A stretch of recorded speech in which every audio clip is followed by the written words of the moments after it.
കർണാടകയിൽ ഹിജാബ് വിലക്ക് നീക്കി സിദ്ധരാമയ്യ സർക്കാർ. കഴിഞ്ഞ ബിജെപി സർക്കാരിന്റെ കാലത്ത് കൊണ്ടുവന്ന ഹിജാബ് നിരോധനമാണ് ഔദ്യോഗികമായി നീക്കിയത്.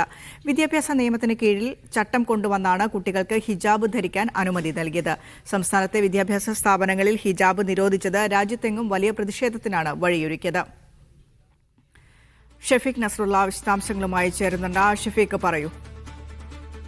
1983 കർണാടക വിദ്യാഭ്യാസ നിയമത്തിലെ സെക്ഷൻ 133/2 1995 കർണാടക വിദ്യാഭ്യാസ നിയമത്തിലെ ചട്ടം 11 ഭേദഗതി ചെയ്താണ് ഇന്ന് സിദ്ധരാമയ്യ സർക്കാർ ഉത്തരവിട്ടിരിക്കുന്നത്. കർണാടകയിൽ BJP സർക്കാർ കൊണ്ടുവന്ന ഹിജാബ് വിലക്ക് നീക്കിയ ഉത്തരവ് പുറപ്പെടുവിച്ചിരിക്കുന്നു. 5/2/2022 BJP സർക്കാരിന്റെ ഉത്തരവുണ്ടായിരുന്നു. ആ ഉത്തരവ് കോൺഗ്രസ് സർക്കാർ പിൻവലിച്ചിട്ടുണ്ട്. സംസ്ഥാനത്തെ എല്ലാ സർക്കാർ സ്കൂളുകൾ, എയ്ഡഡ് വിദ്യാഭ്യാസ സ്ഥാപനങ്ങൾ, സ്വകാര്യ വിദ്യാഭ്യാസ സ്ഥാപനങ്ങൾ, ബിരുദ കോളേജുകൾ എന്നിവയിൽ സർക്കാർ നിർദ്ദേശിക്കുന്ന യൂണിഫോമിനോടൊപ്പം തന്നെ വിദ്യാർത്ഥികൾക്ക് ഇഷ്ടാനുസരണം പരമ്പരാഗതവും ആചാരപരവുമായ ചിഹ്നങ്ങൾ ഉപയോഗിക്കാനുള്ള അനുമതിയാണ് ഇപ്പോൾ നൽകിയിട്ടുള്ളത്. ഈ പരിമിതമായ ആചാരാനുഷ്ഠാനങ്ങളുടെ ചിഹ്നങ്ങൾ ഉപയോഗിക്കാം എന്നാണ് പറയുന്നത്. എന്നാൽ ഈ ചിഹ്നങ്ങൾ ഉപയോഗിക്കുമ്പോൾ അത് യൂണിഫോമിന്റെ ഉദ്ദേശത്തെ മാറ്റുന്നതാവരുത്.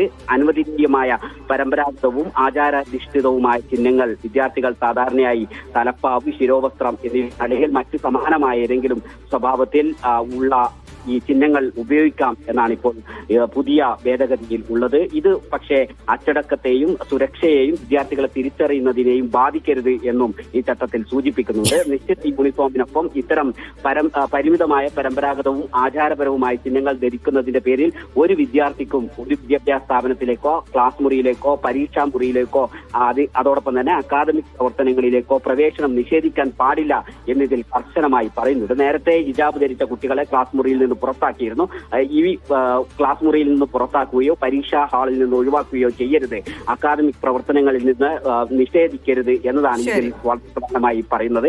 അതോടൊപ്പം തന്നെ ഈ ചിഹ്നങ്ങൾ ധരിക്കാനും കുട്ടികൾ ഈ ചിഹ്നങ്ങൾ ധരിക്കാനുള്ള അനുമതി നൽകുന്നതോടൊപ്പം തന്നെ ചിഹ്നങ്ങൾ ധരിക്കാൻ നിർബന്ധിക്കരുത് എന്നത് ഇതിൽ വളരെ പ്രധാനമായി പറയുന്നുണ്ട്. ചിഹ്നം ധരിക്കാനുള്ള അധികാരത്തോടൊപ്പം തന്നെ അത്തരം ചിഹ്നങ്ങൾ ധരിക്കാതെയും സ്ഥാപനങ്ങളിലേക്ക് വരാം എന്നതാണ് ഇതിന്റെ ഒരു പ്രത്യേകത. ഇത് മറ്റു മാനേജ്മെന്റ് സ്കൂളുകളിൽ ഹിജാബ് ഉൾപ്പെടെ നിരോധിച്ചുകൊണ്ട് അവരുടെ യൂണിഫോം കോഡുകളുണ്ട്. അത്തരം യൂണിഫോം കോഡുകൾ നിലവിലുള്ള സ്ഥാപനങ്ങൾക്ക് ഈ ഉത്തരവ് വരുന്നതോടുകൂടി ഇതിനു മുൻപുണ്ടായിരുന്ന മുഴുവൻ നിയമങ്ങളും പിൻവലിച്ചു. അത് ഉണ്ടാവില്ല. ഇനി അത്തരം സ്ഥാപനങ്ങളിൽ പോലും ഹിജാബ് ധരിച്ച് കോളേജിൽ വരുന്ന കുട്ടികളെ പ്രവേശിപ്പിക്കണം എന്നാണ് ഇതിൽ സൂചിപ്പിക്കുന്നത്.